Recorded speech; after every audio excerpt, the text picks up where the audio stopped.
Welcome to the run-through of the 2023 Combined Science Chemistry Paper 1, and we're looking at the higher tier today.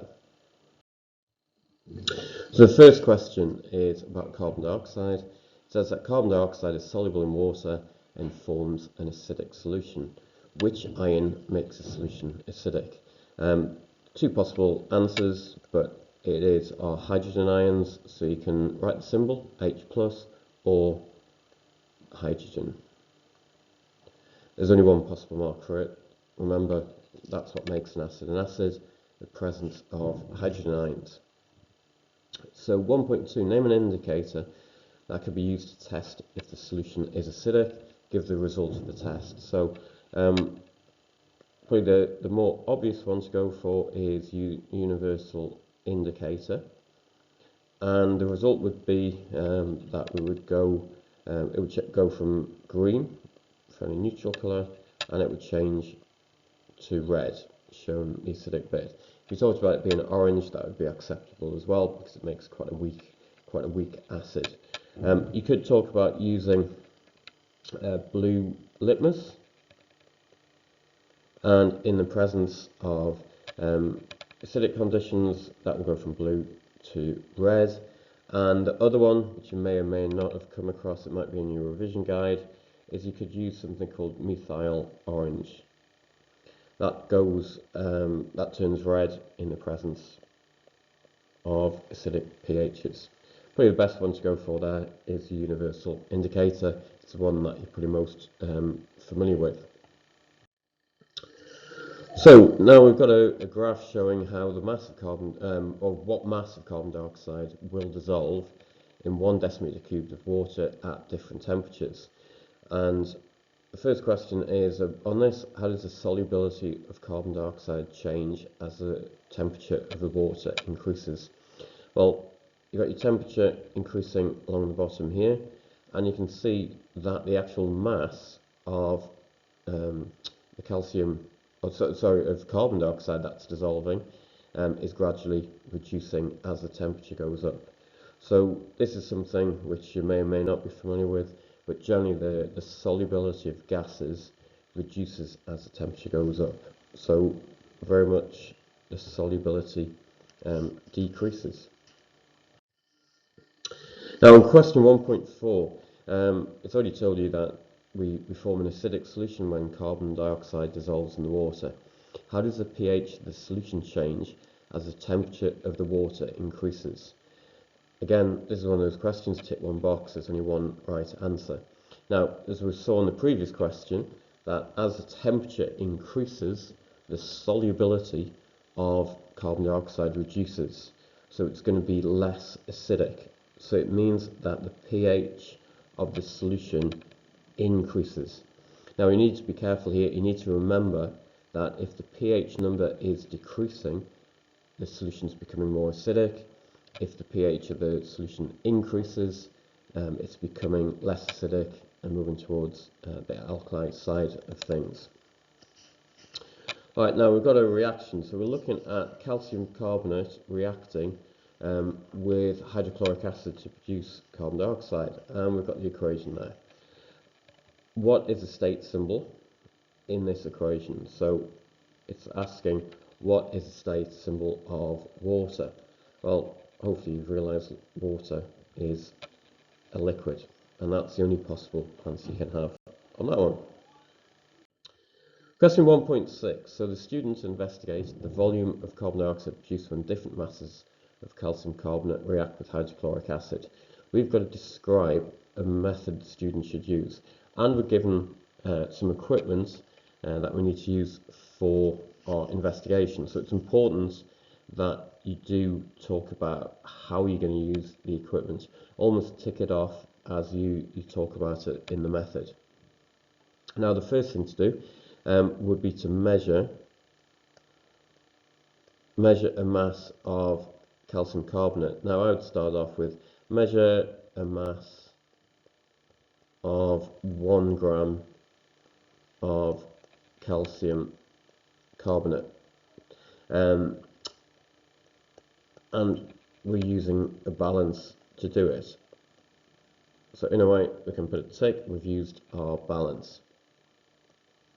Now, we would measure,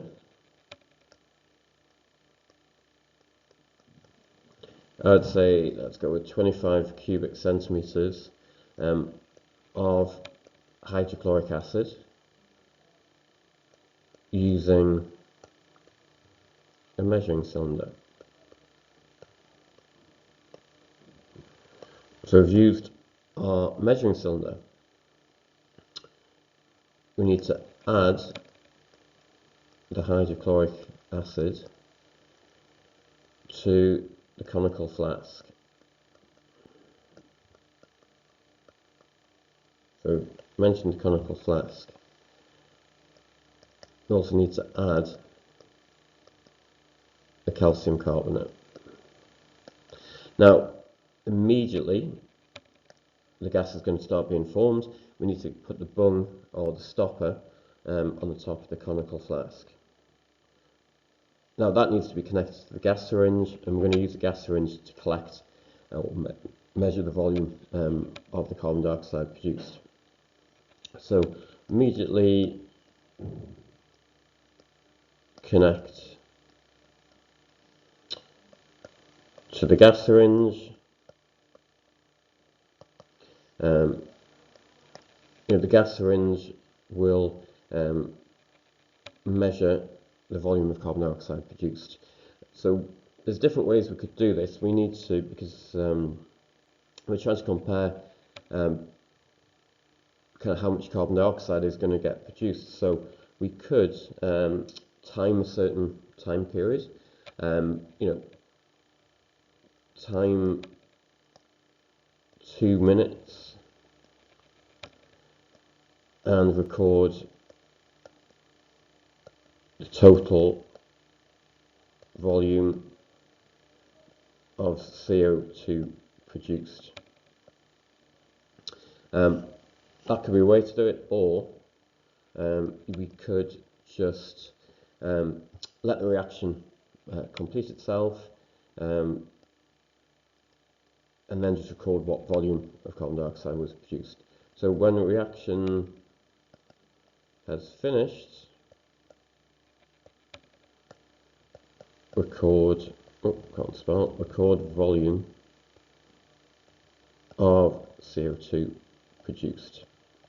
So make sure we're using that gas syringe to measure the volume, whether it's a set time, it doesn't really matter. We could also see how long it takes to produce, say, 50 cubic centimetres of gas. That could be the way to do it. Obviously, we're going to repeat. So we repeat our investigation so we can highlight any anomalies and ignore them, and also to calculate a mean value for our results. But then, of course, we've just done that for 1 mass of calcium carbonate. Repeat with 2 grams, let's say 3 grams, 4 grams, 5 grams, and 6 grams of calcium carbonate. So if you come up with a complete method which would produce valid results, and you've got them all in a logical order, and you've explained how to use each bit of equipment, you're going to get 6 marks in that particular case. So this is a kind of experiment. Think about your control variables, think about your dependent variable, think about the independent variable, and just make sure that you've included that in your method, or it'll help guide you, help you write that method and ensure that you get 6 marks on it. Alright, that question is worth a total of 12. Well done if you got the full 12 marks. So now question 2, we've got lithium hydroxide reacting with sulfuric acid to produce lithium sulfate. They're giving you the balanced equation for it. What type of reaction is this? So lithium hydroxide is an alkali with an acid. So the best answer we can have here is neutralization. We're producing a salt plus water. Now the other answer you could have is it also happens to be an exothermic reaction. So if you put exothermic reaction, you would still get the mark, but the best answer is neutralization. Maths question now, 2.2, calculate the relative formula mass of sulfuric acid, H2SO4. So if you look at the formula, we've got two H's. So you've got 2 times 1, that's our atomic mass of hydrogen. Then we've only got the one sulfur, so we've got 1 times 32. Then we add it to the 4 oxygens, which each has a mass of 16. Plug those numbers into your calculator and you'll end up with the relative formula mass of 98. It's well worth practicing those because you can almost guarantee you'll always get a question like that. Question 2.3. Calculate the percentage by mass of oxygen in lithium sulfate. Again, this is one of those questions you just need to practice it. This is worth 4 marks, which is great. So to work out the percentage of mass of oxygen in lithium sulfate, so we need to know the mass of oxygen in LiSO4 divided by the atomic mass of lithium sulfates. Now, the slight catch here, of course, because when you look at the mass of oxygen, don't forget it's O4. So we've got four lots of oxygen in that. So we need to do 4 times 16 to begin with. That gives us 64. That's going to give us the top number. We also need to calculate the RFM for lithium sulfate. In fact, it gives us that, it's 110. So that makes life a little bit easier. So from there, we have 64 divided by 110. So that gives us our fraction of how much oxygen is in that compound. To turn it into a percentage, we need to multiply by 100. Put that number into your calculator, you get 58.18. Now, if you just wrote in 58.18%, you've only got 3 marks. Go back and check the question. Give your answer to 2 significant figures. Well, in this case, 58 is our 2 significant figures. Look at the third figure. It's a 1, clearly less than 5, therefore we round down. So it means to get the 4th mark, we just have a nice 58%. Alright, question 2.4. Here we've got a solution of lithium sulfate contains 0.3 grams of lithium sulfate in 25 cubic centimeters. We need to calculate the concentration in grams per decimeter cubed. So at the minute we've got grams per cubic centimeter. Now, the one measurement that you just have to remember, certainly from chemistry, is that 1 decimeter cubed equals 1,000 cubic centimeters. So first thing we've got to do is convert the 25 centimeters cubed into decimeter cubed. Do that by dividing by 1,000. So we end up with 0.025 decimeters cubed. Now you've picked up a mark just for doing that conversion. So now the concentration is going to be the mass divided by the volume that we've got.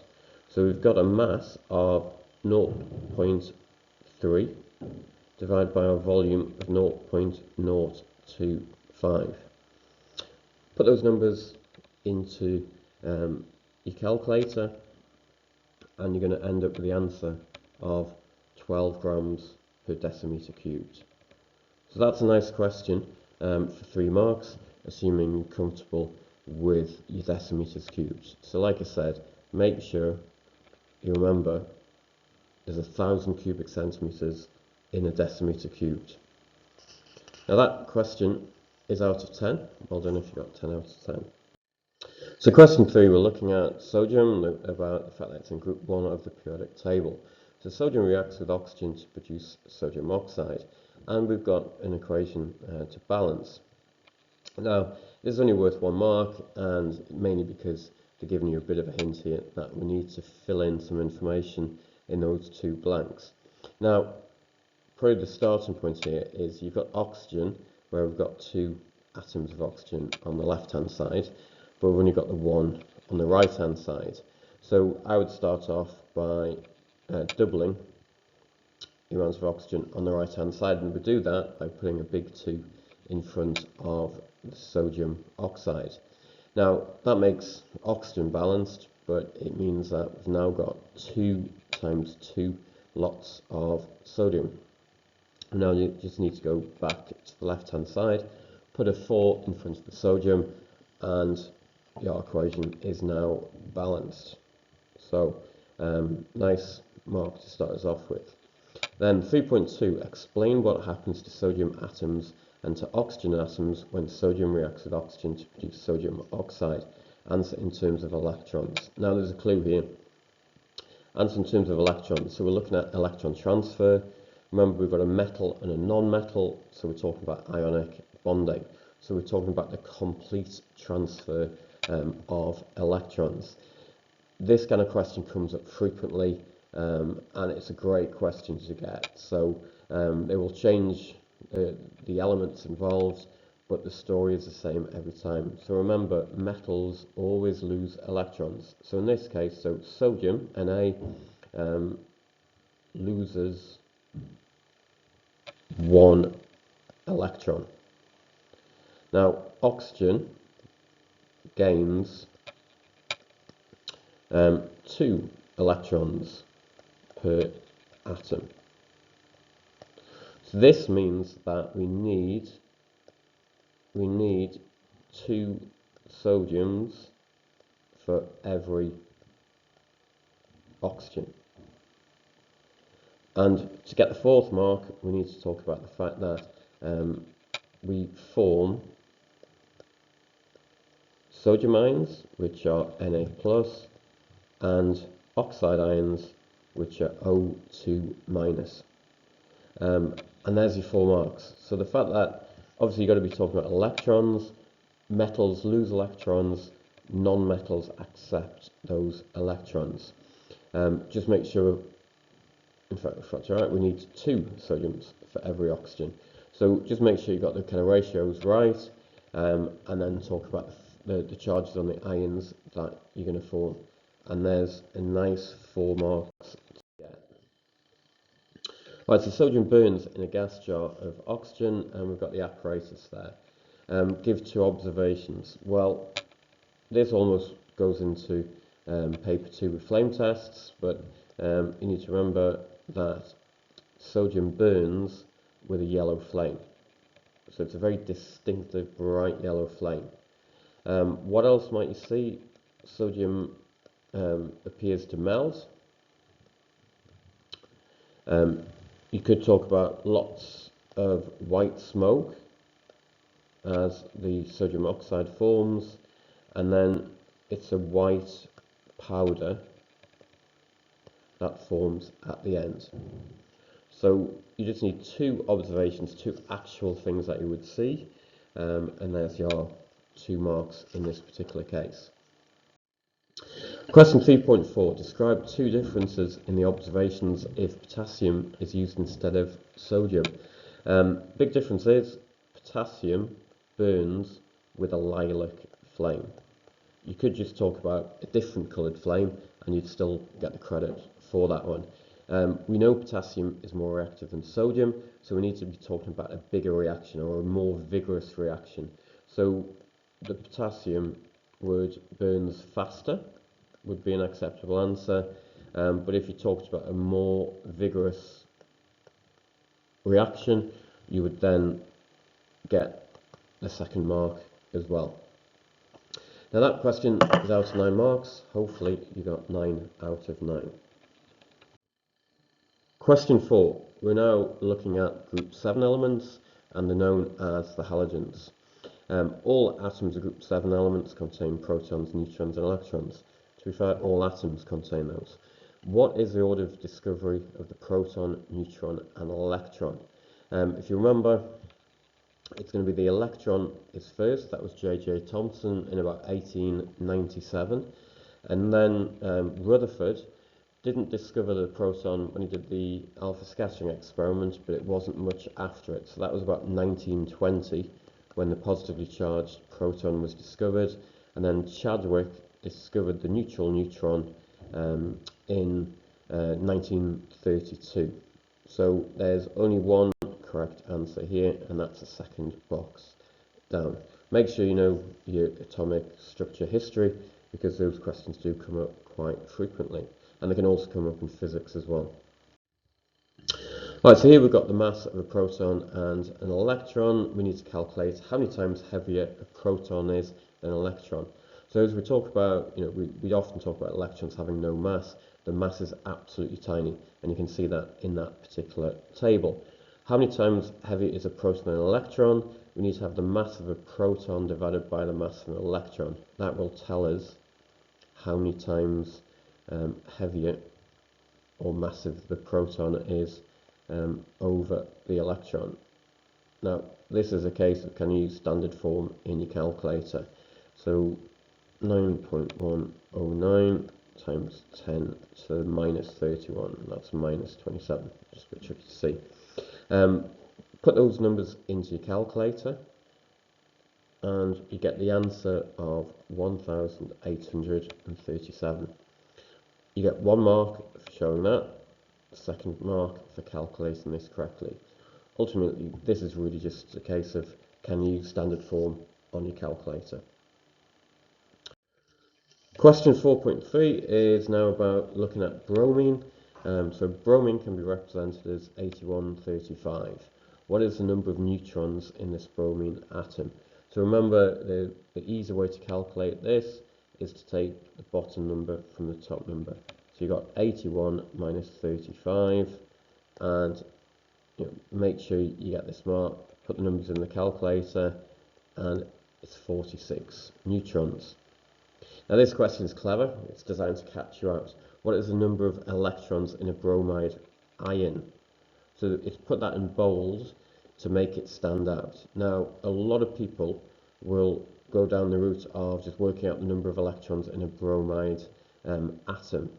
In an atom, it would have 35 negatively charged electrons. Remember, bromine is in group 7, so to form a bromide ion, it gains an electron. So we need to add an electron in there. So to get the mark, you're looking at 36. That question will have caught out an awful lot of people. Okay, 4.5, we're into a maths question. We're looking at isotopes of chlorine. So the table shows the abundance of the two isotopes of chlorine. So we've got chlorine with a mass of 35. You've got chlorine with a mass of 37. We've got to calculate the relative atomic mass of chlorine, and we've got to give our answer to 2 decimal places.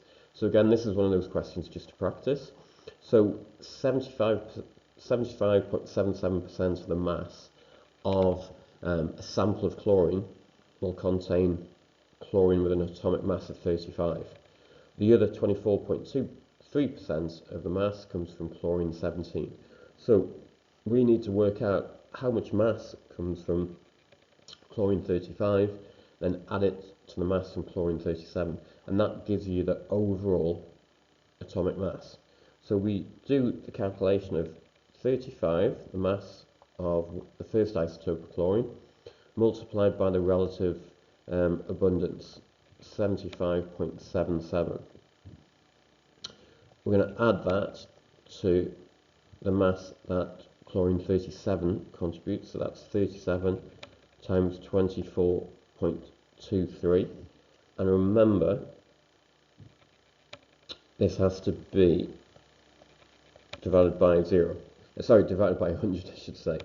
From that should give us the answer of 35.4846. Now, before you go jumping up and down for joy thinking I've got all the marks, go back and look at the question. Give your answer to 2 decimal places. So to get the third mark, 35.48. So make sure you go back, particularly with calculation type questions. Have I answered the correct number of significant figures or decimal places?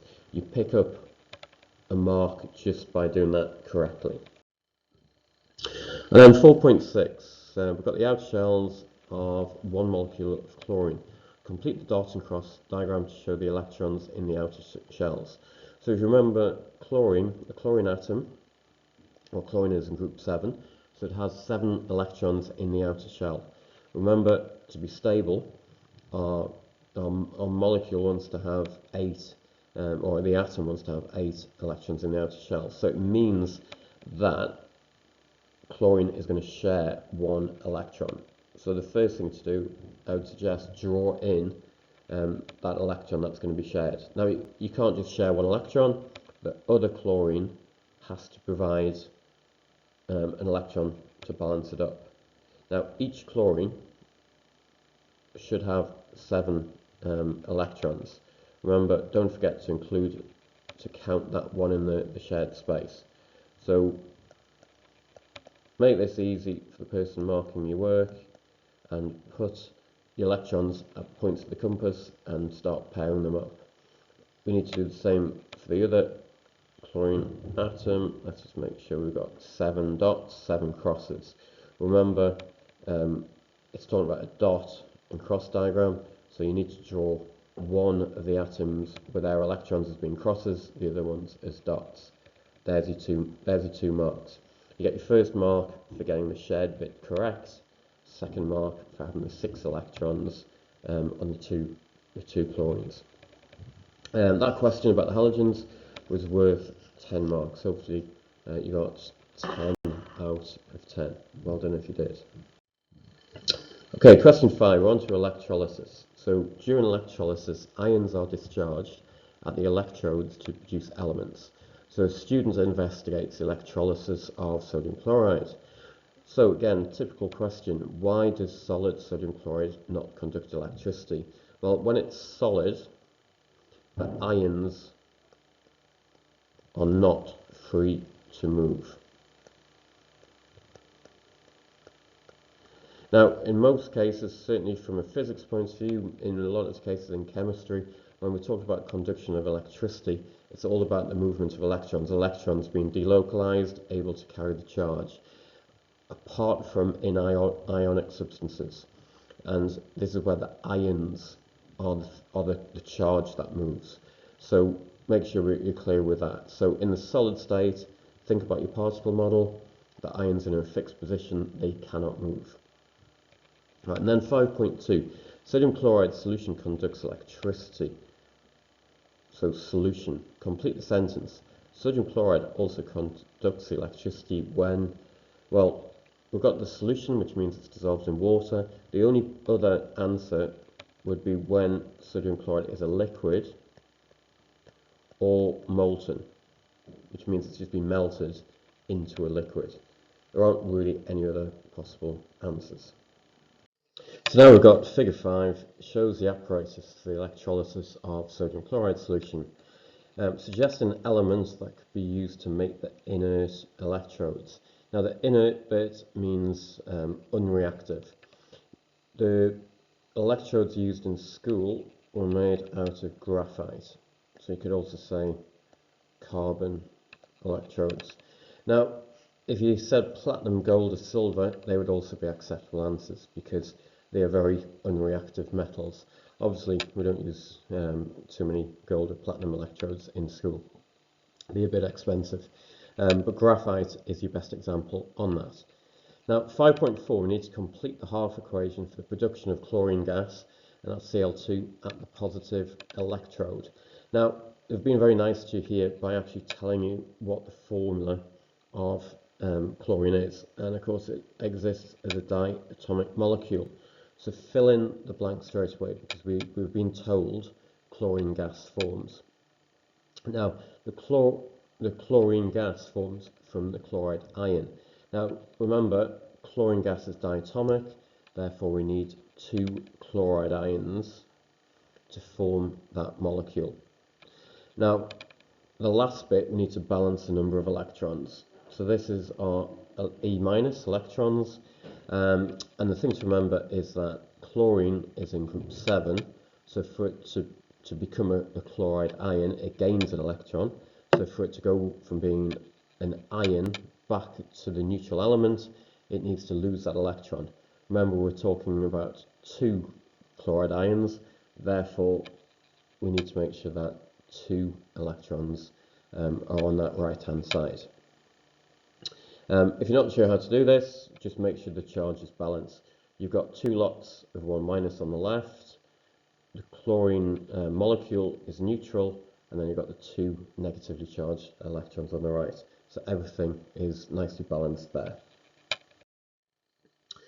Right, so question 5.5. Sodium chloride solution has a pH of 7. It's a neutral salt, we should know that.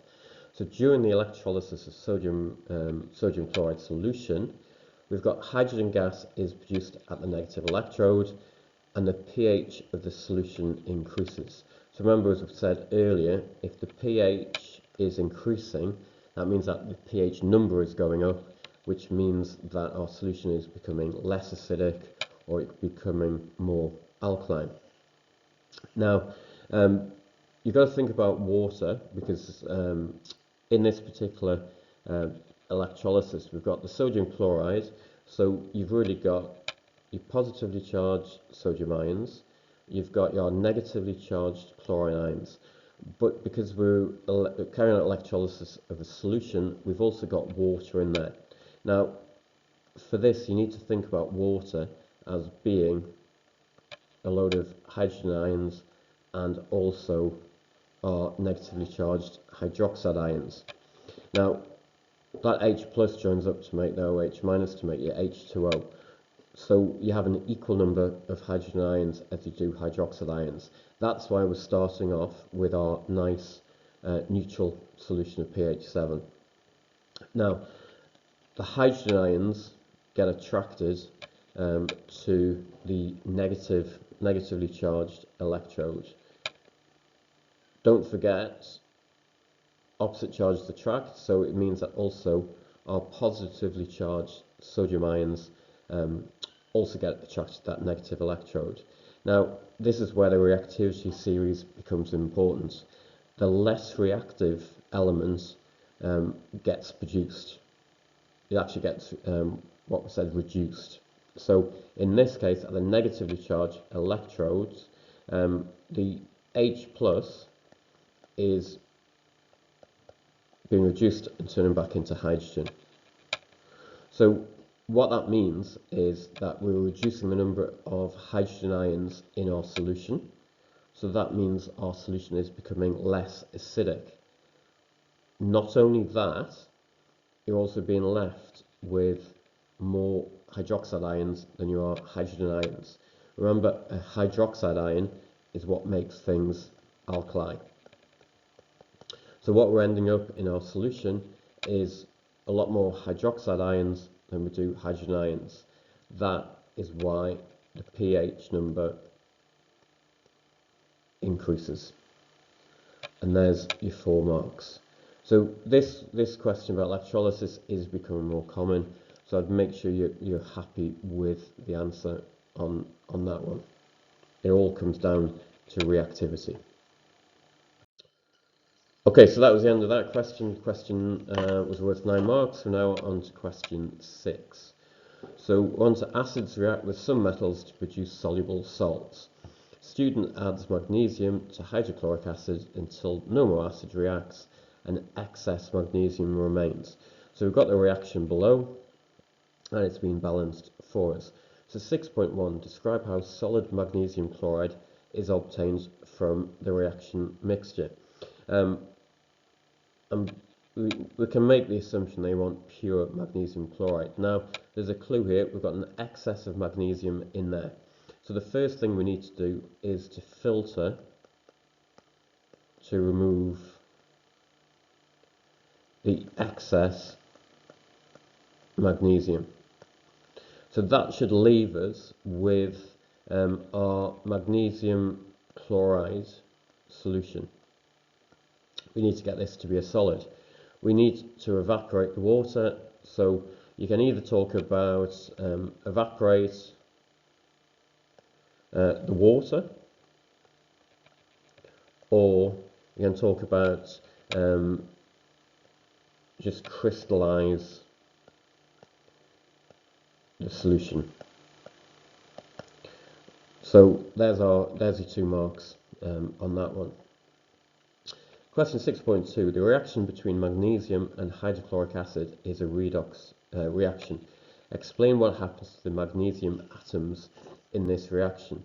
Now, if we look at this, you've got the magnesium in the solid state, that's as an element, is reacting to form a positively charged ion, an ion with a charge of 2+.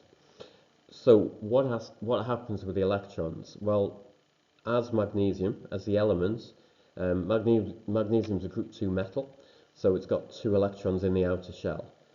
For it to end up with a charge, be a positively charged ion, it needs to lose 2 electrons. This is where you've got to remember oil rig. Oxidation is loss, reduction is gain of electrons. Well, the magnesium has lost electrons, therefore magnesium is oxidized because it loses 2 electrons. And that's it. Doesn't matter what metal they're talking about or what non-metal it is. If you remember oil rig, you'll always be able to say whether something is reduced or oxidized. Now, question 6.3, this is a great question, but it just shows the importance of being comfortable with your maths and chemistry. This one's worth 6 marks, and once you get your head around what you need to do, it's a nice 6 marks to gain. So here we've got 0.72 grams of magnesium is added to 100 cubic centimeters of hydrochloric acid. Now the hydrochloric acid is in excess. Calculate the concentration of the magnesium chloride solution produced in grams per decimeter cubed. Now that per decimeter cubed is important. Remember, we talked about decimeter cubed earlier in this exam. Remember, we've got 100 cubic centimeters of hydrochloric acid. That's going to become important later. We've also got our atomic mass of magnesium. We've got our relative formula mass of magnesium chloride. So there's a bit of a hint, we're going to need to use those numbers. Now the first thing to do would be to calculate the number of moles of magnesium we've got involved in this. So don't forget, it's mass equals Mr. mole. That means that the moles equals the mass divided by the MR. So if we put the numbers in there for magnesium, we've got 0.72 grams divided by the MR, which is 24. That means we have 0.03 moles of magnesium being added to our hydrochloric acid. Now, if you look back at the equation for this reaction, you can see that 1 mole of magnesium reacts to form 1 mole of magnesium chloride. In this particular case, we don't have 1 mole. We've got 0.03 of a mole of magnesium. So that means that we also produce 0.03 moles of magnesium chloride. We now need to work out what's the mass of 0.03 moles of magnesium chloride, and that's where mass equals Mr. mole comes in. So mass equals Mr. multiplied by moles. In this case, our MR, we've been given it's 95, and we multiply that by the number of moles, 0.03. Do the maths on it, put that in your calculator, you end up with 2.85 grams of magnesium chloride. Now, don't think that's the end point. That's only part of it. Remember, this is worth 6 marks, so you've got an awful lot of work to do for this. Now, you need to remember Now, we've got to work this out per decimeter cubed. So we've calculated, we've got 2.85 grams, but it's in 100 cubic centimeters. Now, we need to have this into decimeters cubed. So we need to divide that 100 cubic centimeters by 1,000, and that tells us that we've got 0.1 decimeter cubed. Just to finish this off, we've got 2.85 grams in 0.1 decimeter cubed, so it means that if we do 2.85 divided by that volume, that's going to give you 28.5, and that's our answer. So our concentration, 28.5 grams per decimeter cubed. Now, that's worth 6 marks. Not a huge amount of writing, but there's a lot of understanding of how the maths works. Key points from this: remember, mass equals Mr. Mole. Also, don't forget about your conversions. So things like centimeters cubed, converting into decimeter cubed makes a big difference. Now, that whole question was worth 10 marks, so well done if you got 10 out of 10. Right, final question, question 7. This is all about structure and properties, and it's another great question. 7.1. Which pair of substances both contain atoms in hexagonal rings? This is where you just need to remember your structure. It's all linked to carbon. Alright, so diamonds. Diamonds certainly isn't hexagons, but graphite is. I'm happy with that. Graphene is just single layers of graphite, so that is definitely going to be hexagons. Your fullerenes are generally can be rolled up kind of sheets of graphene, but it's definitely hexagons in there. Nanotubes, yep, they might have hexagons in them, but silicon dioxide or silica definitely isn't. So the only one with both containing hexagonal rings is the middle one, fullerenes and graphene. 7.2. Now, explain why the structure of copper allows the conduction of thermal energy. This could be any metal that you could name, because the principle is the same every time. Remember our metallic bonding? You've got delocalized electrons. Those delocalized electrons can move through the structure.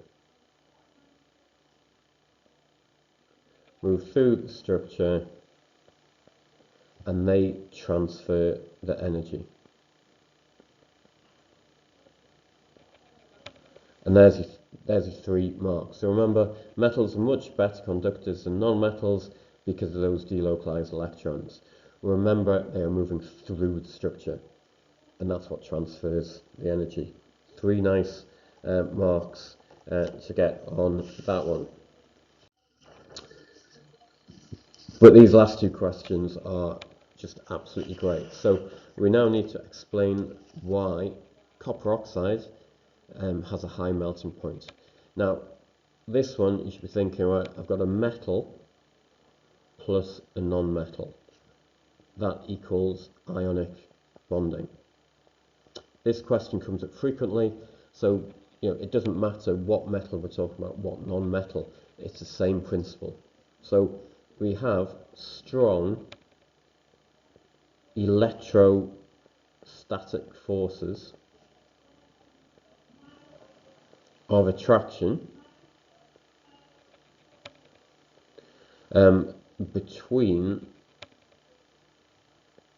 the oppositely charged ions.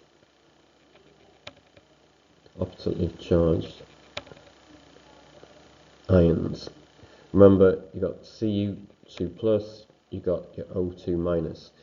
These make a massive giant lattice, ionic lattice.